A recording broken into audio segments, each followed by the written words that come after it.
Hi friends! Welcome back to my channel.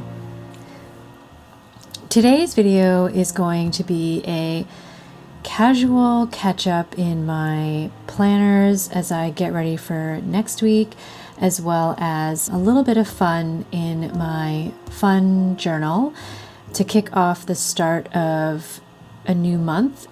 Another exciting thing about it being February 1st is today was day one of InCoWriMo.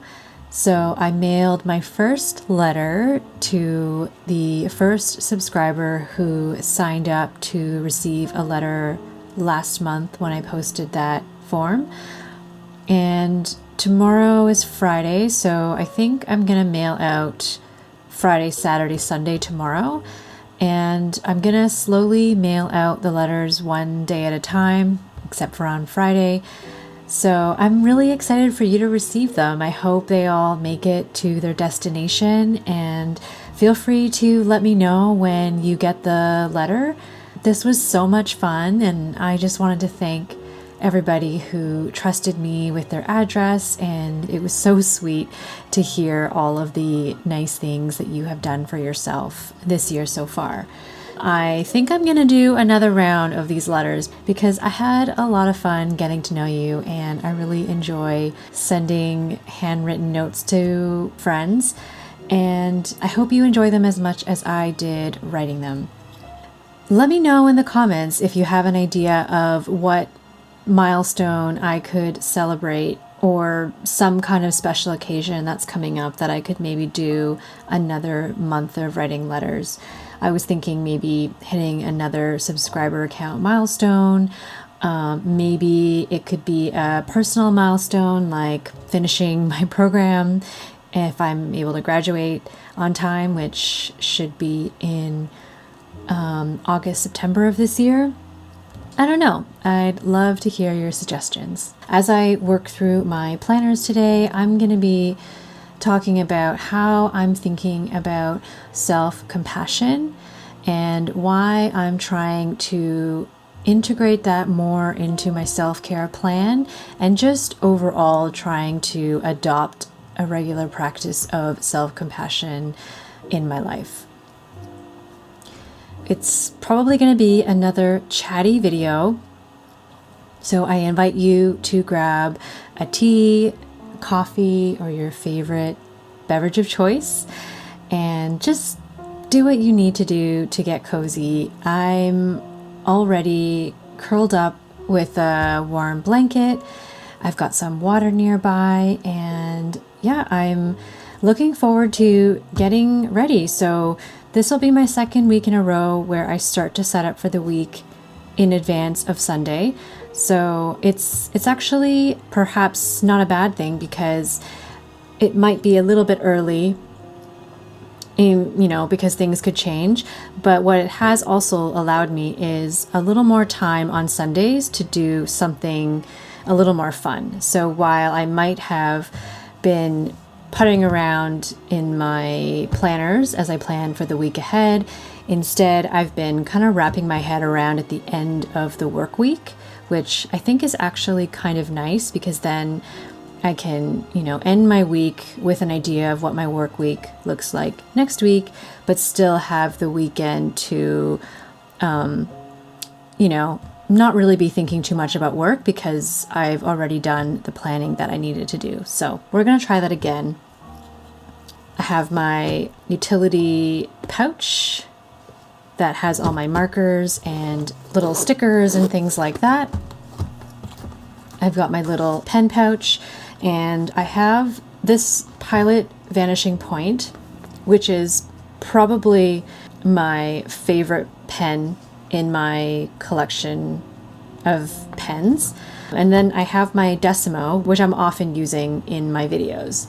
And the reason why I normally use this pen is because this is an extra fine nib, and this pen I purchased with a fine nib. And as much as I love the fine nib, I actually prefer the extra fine. So writing with the fine nib is probably my favorite experience, but the extra fine I just prefer because the grids in the Hobonichi weeks, and Cousin are just a lot smaller, so I just prefer the thinner one.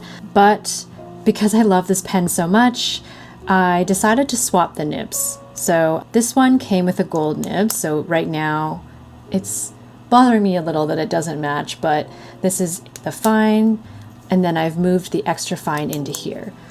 So in an ideal world, this would be gold trim as well, but Pilot nibs are not cheap, and I think I can live with a little bit of mixed metal instead of buying a whole new nib or whole new pen. So we're going to go with this for now. We're going to experiment, and swapping the nibs allows me to use this pen as my kind of daily driver, which I think I prefer.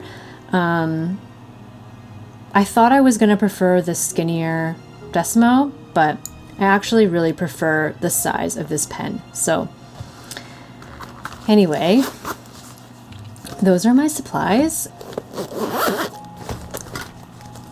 I'll just grab my 4 markers.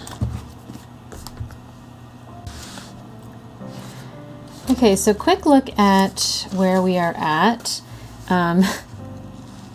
This is my current week. So in the last video, you saw me kind of pre-highlighting all of the different meetings that I had. And as you can see, peeking over here, I ended up tracking some of the additional hours that I worked with different colored markers, so that at the end of this week, when I'm updating my timesheets, I'm able to add up the different hours depending on the project, and then I can update the respective timesheets accordingly. So this continues to work out well. And also you can see I ended up doing 2 workouts but no runs, and that is just because I was feeling a little bit under the weather this week, and I decided to listen to my body and take a rest from running. So did not do any running this week. Okay, heading into next week, I'm going to first grab my markers and get my legend ready.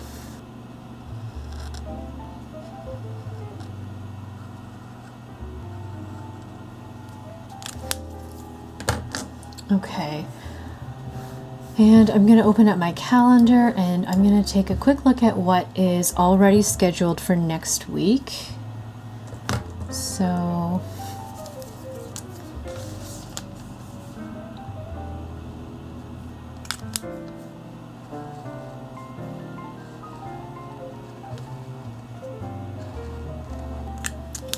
I forgot to say this at the beginning, but if you feel so inclined, I would also like to invite you to grab your planners and plan alongside me.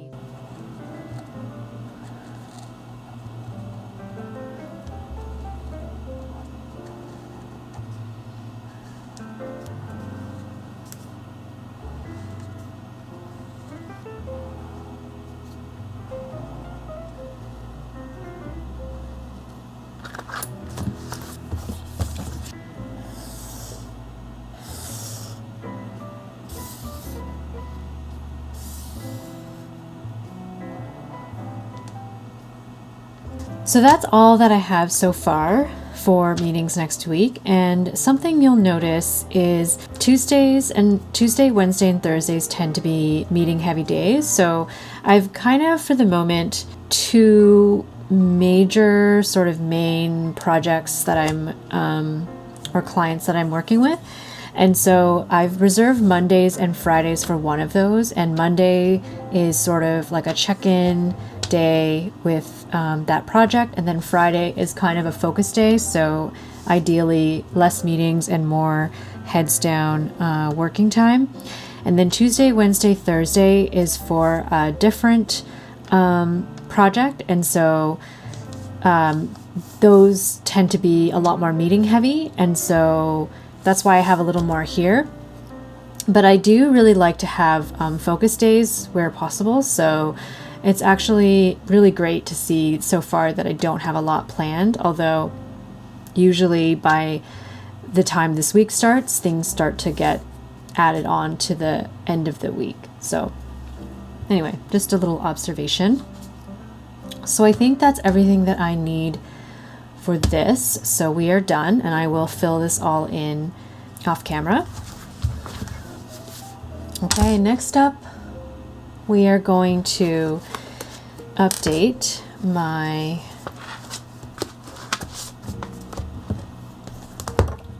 health and wellness.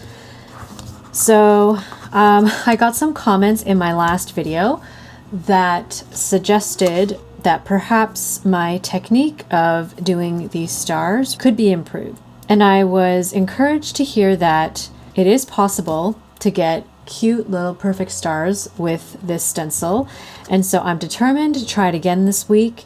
We are going with the Hobonichi pen again instead of the Decimo, because that was a disaster last week. And instead of, going across the top and then going across the bottom, I am going to try star by star, and we will see how that goes. So wish me luck.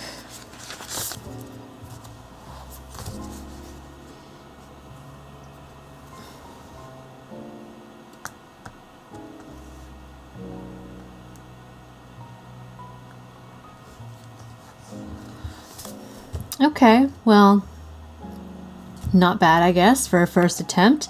I feel like they're a little skinnier, so let's see if I can get to the edges.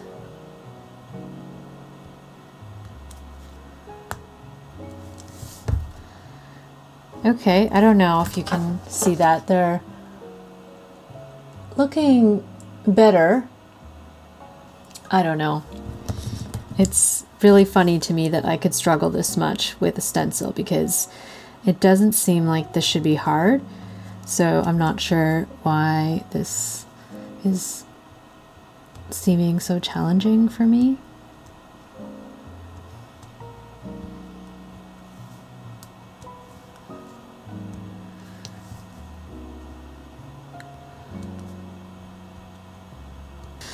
Okay, well,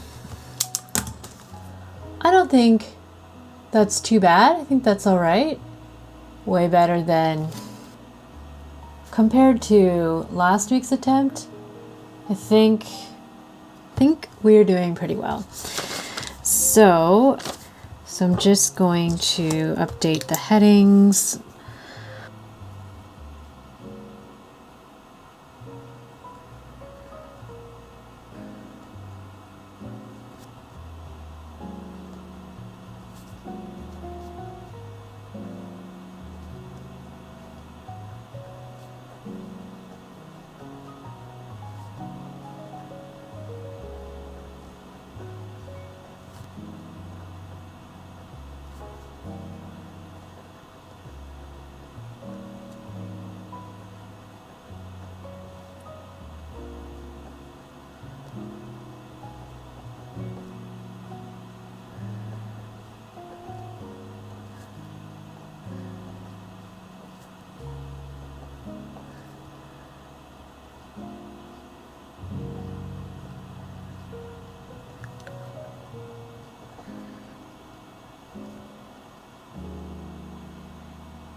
All right, so that's done.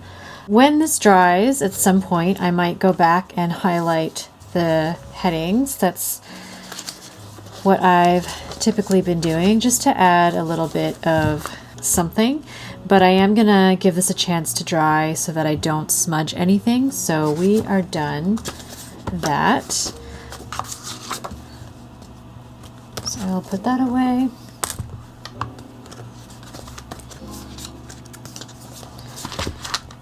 The last thing that I would do is I would update what needs to be done for next week. So I would just have a little box here that shows the priorities for this week that need to happen, and then I usually just write the Monday date. I don't use this often on the weekend unless I have like an assignment due or something. So I'll just do like the weekday, I'll have my list, and then what I really like about this is some days my lists are longer and some days they're shorter.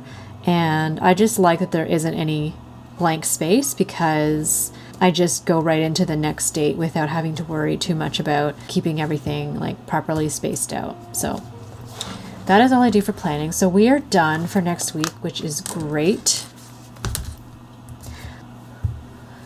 And now we are going to move on to the fun journal.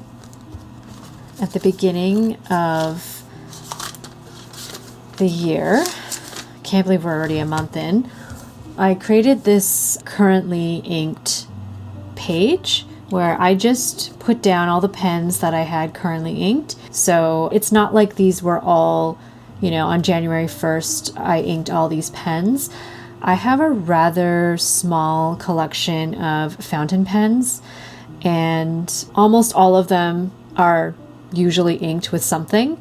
There are a few that kind of come and go on rotation, but I pretty much just use the pen, and then when the ink is done, I clean it, and then I wait a few days, and then I re-ink it.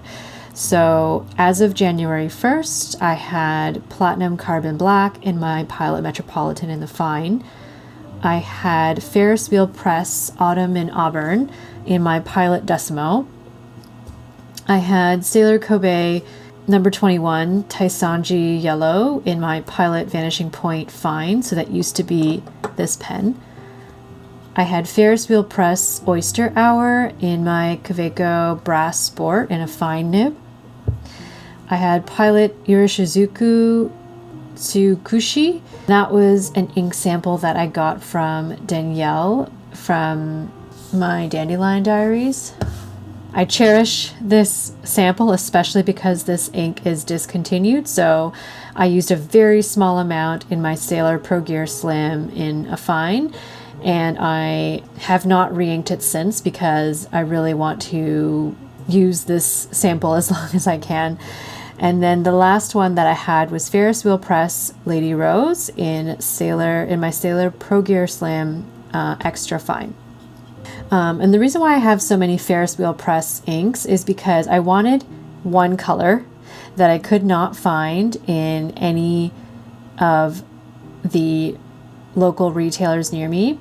So last year there was a sale, I think it was a Black Friday sale, where they were offering a discount on a bunch of their inks, and I wanted to hit the free shipping threshold, which is a very dangerous threshold to try to reach. And so I ended up, I think, with something ridiculous like 6 bottles of ink, which I think doubled my ink bottle collection at the time. Anyway, through that whole experiment, I've since learned that Ferris Wheel Press inks are gorgeous, but I do understand now that they write dry, and I would say this Lady Rose ink was one of the disappointing inks for me, in that I was so excited for the color and I felt like it looked beautiful online, and writing with it was just not as, I didn't enjoy it as much as I thought it would. So anyway, that's what I had at the beginning of January. And then throughout the month of January, I actually experimented with a bunch of different samples because I use the converters in my pens and they don't hold a lot of ink. I use that to my advantage, and it allows me to actually switch inks out more quickly. So let's see where we are at the beginning of February.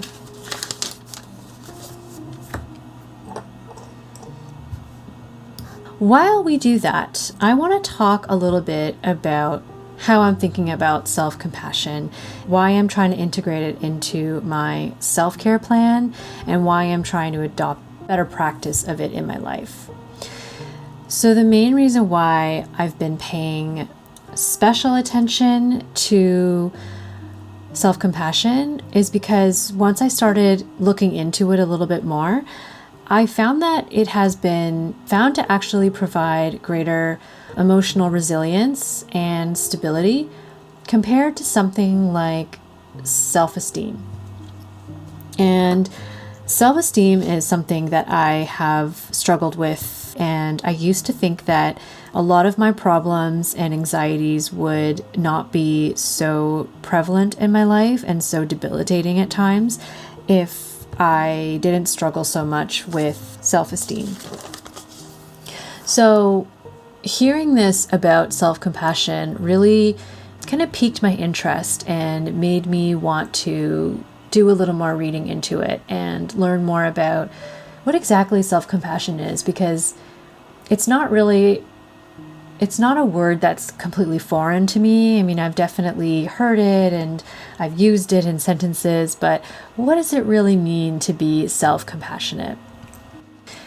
As someone who struggles with perfectionism, and don't worry, I'm aware, if you've watched my channel at all for the last little while, I'm sure it is glaringly obvious that I struggle with perfectionism. And because of this, I have become even more interested in self-compassion. So it hasn't been enough for me to say things like, I'm doing my best, or done is better than perfect.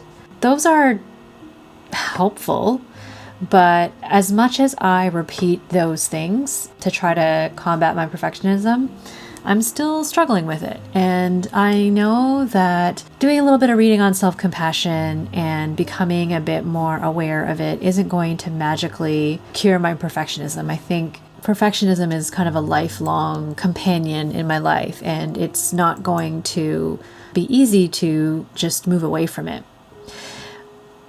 But I think the more I read into self-compassion, the more I really find myself gravitating towards it. And as much as I still stand by my self-care plan, and I think it is so important from a preventative perspective, especially someone who is prone to burnout, and from a restorative perspective, by including things that are low effort and I know I can do even when things get really busy, like using a book like this.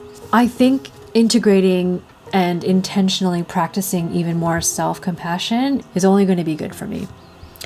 So what is self-compassion anyway, and how is it defined? There are a few working definitions that I've come across, but I'm going to go with the one that I found from Kristen Neff's definition of it, because if you've ever done any research on self-compassion, I would be surprised if her name did not come up. So, and I think she's even published a number of books on self-compassion. So Neff describes self-compassion by 3 things: treating oneself with kindness, recognizing one's shared humanity, and being mindful when considering negative aspects of oneself. And if it wasn't already obvious, I have a huge love for Pilot Vanishing Points. The reason why I added this most recent one into my collection is because all of my pens, except for one Pilot Metropolitan, are extra fine and fine nibs, and I wanted to get something a little bit thicker because some of the inks, I wonder if they'll look different with a broader nib, but I wasn't ready to go broader than that. So yeah, I thought I would try a medium, and I love it. To put, my understanding of self-compassion into practice, let's use an example of a mistake that I made last week. So last week, I made a scheduling error where I accidentally double booked myself in 2 meetings with 2 completely separate clients. And the thing is, a lot of my clients are in different time zones.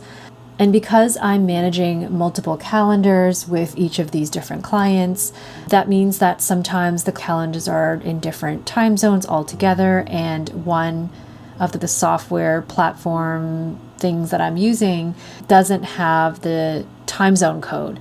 So it becomes a little bit confusing to try to schedule things when I'm trying to remember, is this calendar in Pacific?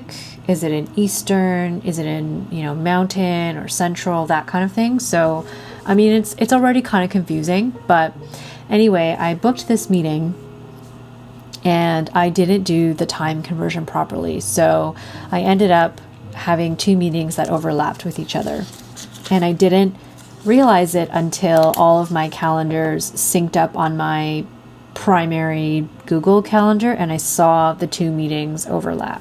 So even though it was an innocent mistake, my perfectionist self would say things like, how could you not double check those 2 meetings before booking the second one? Or you created all these safeguards to prevent this, so this should have never happened. And like, what happened then? Or this is so unprofessional. Not only does it make you look bad, but now you've made the organization that you work with look bad as well. And the interesting thing is, I would never say those things to someone else. If somebody came to me and said, oh my gosh, I accidentally double booked these things. I can't believe this happened. I'm so sorry. I would respond with things like, it's okay. You know what? It happened, but we can fix it.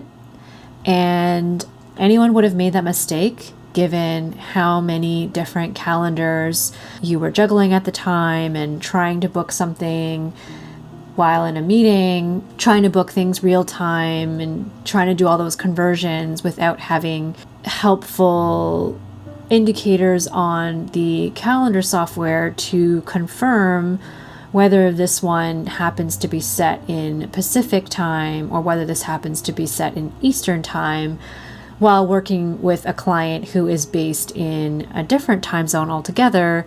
That is confusing. And, everyone makes mistakes. So you're not the only one who's probably made this mistake, and you won't be the last one. Those are examples of compassionate responses that I would normally extend to anyone who came to me with having made a mistake like that. But for some reason, I can't say those things to myself.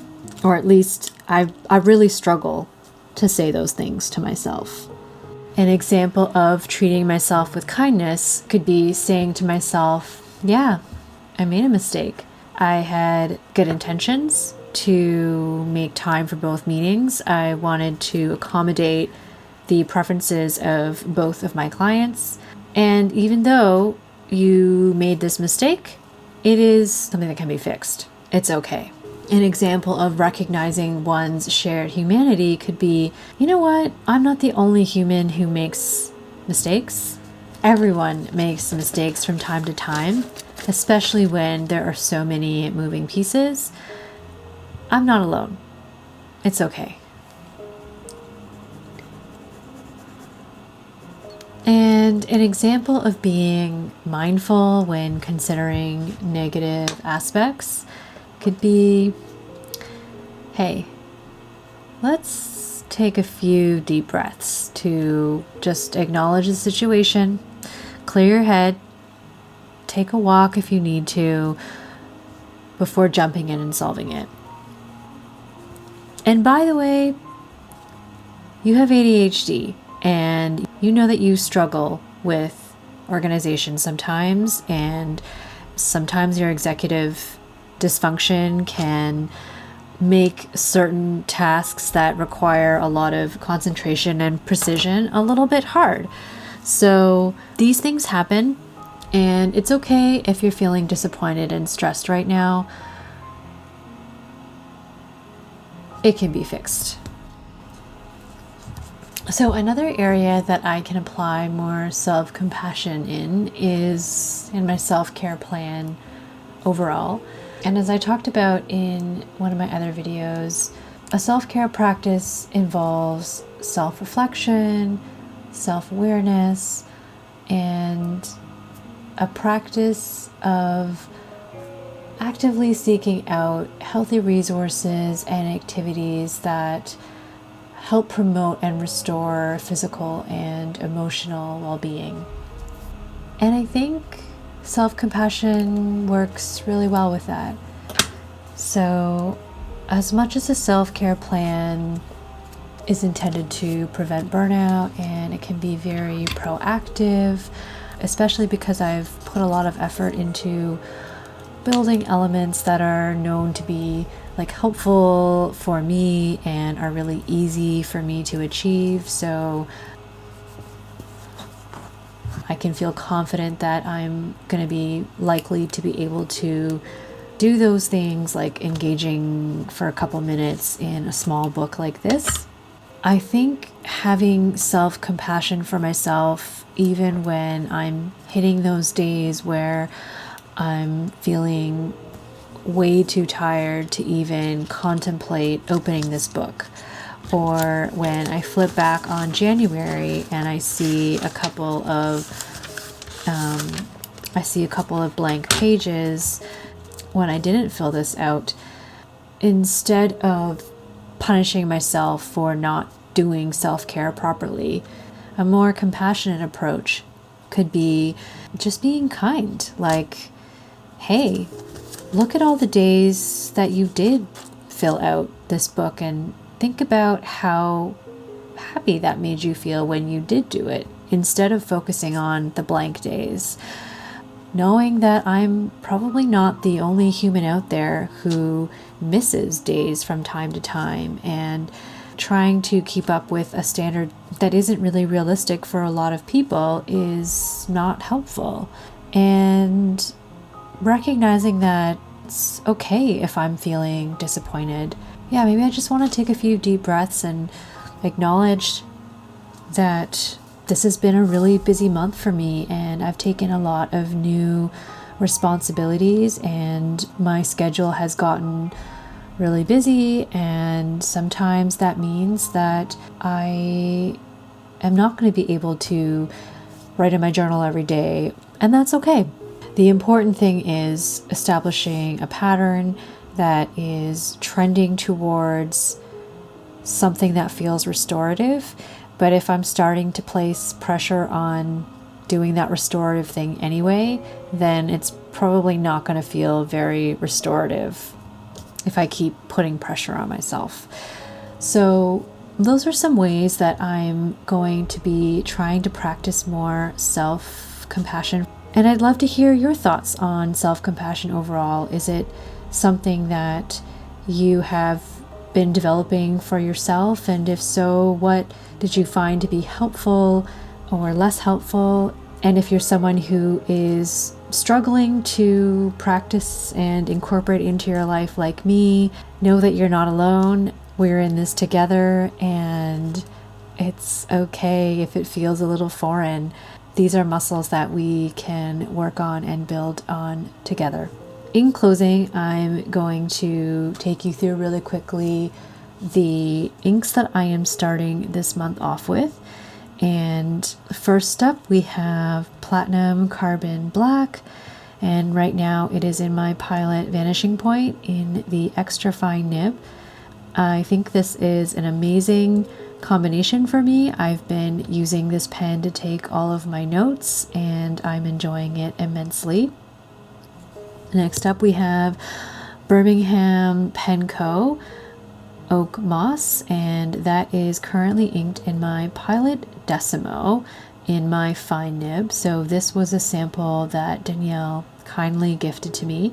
I just found out that you can't actually buy full bottles of Birmingham Pen Co. in Canada, so this feels very special. This is Ferris Wheel Press Writing Desk, which is actually a Ferris Wheel Press and Wonder Pens, which is one of my favorite Toronto stationery stores. It is a collaboration, and this is the first ink bottle that I ever bought. And I've inked this in so many different pens, and I have to say I've never seen it come out looking as dark as it has with this Pilot Vanishing Point medium. So that is really interesting to see, because normally it's a lot lighter in color, so that's really cool.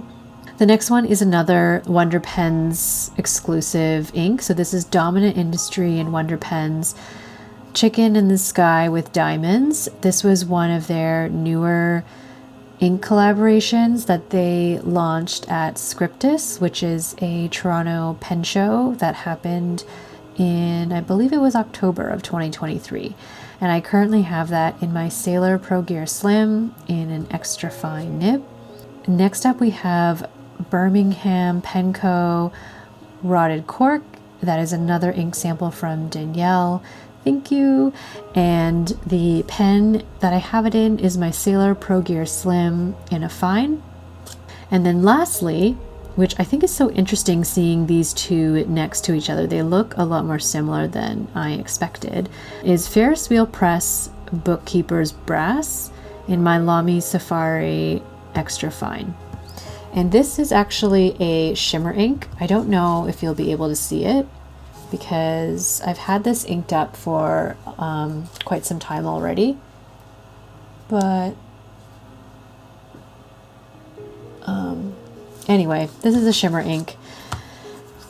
And that is what I am starting off February with. I feel like I have a lot of dark brown toned colors, and this Chicken in the Sky with Diamonds I just inked yesterday actually, because I felt like I needed something a little brighter to add to my currently inked, and I think this is a great addition to what is otherwise a very earthy, neutral kind of palette. So that's all that I have for you today. I'm gonna tidy up and then I'm gonna sign off and say goodbye.